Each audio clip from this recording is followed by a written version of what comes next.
So I just saw Birds of Prey and the fantabulous emancipation of one Harley Quinn, and it was not as bad as Suicide Squad. And considering the premise, I guess you could call that an achievement. Imagine you take the most annoying character from Suicide Squad and decide to give her a solo film. That's this movie. The first 10 minutes of this movie was basically just a montage of her doing some fake crying pouty face. It's supposed to be funny, I guess, but it wasn't. Now, I'm definitely not opposed to R-rated superhero movies, but I'm kind of confused as to why they decided to go for that in this case, because aside from a couple of F-bombs and a little bit of violence, this did not feel like a movie for adults. Without any exaggeration, I would say that the perfect target audience for this film would be between the ages of 12 and 13 years old. Everything about this movie is just very annoying and juvenile. Haha, she loves her sandwich. That's so funny. On the plus side, this film's presentation wasn't as bad as Suicide Squad.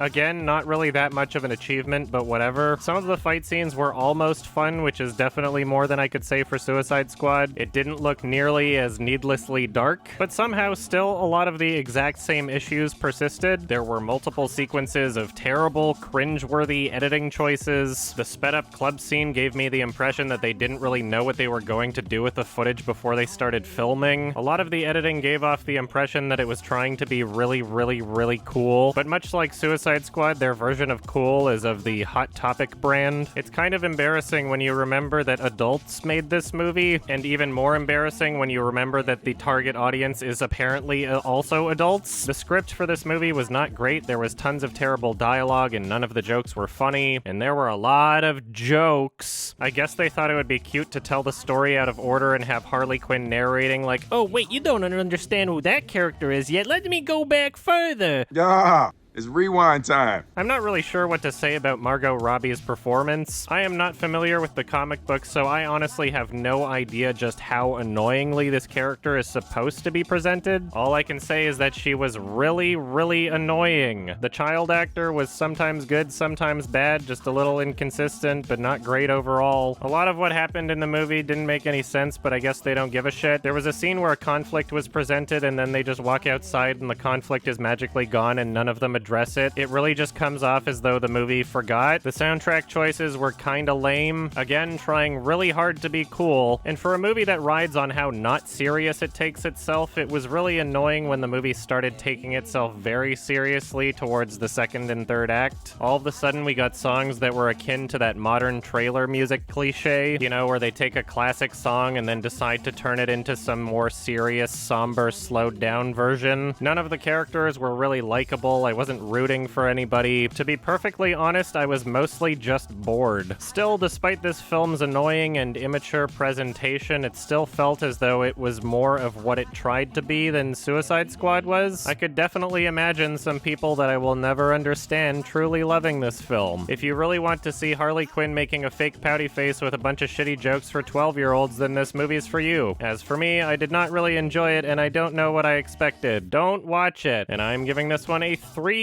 out of 10. I guess it's closer to a 2 than a 4, but what does that really even fucking matter at this point? Bye.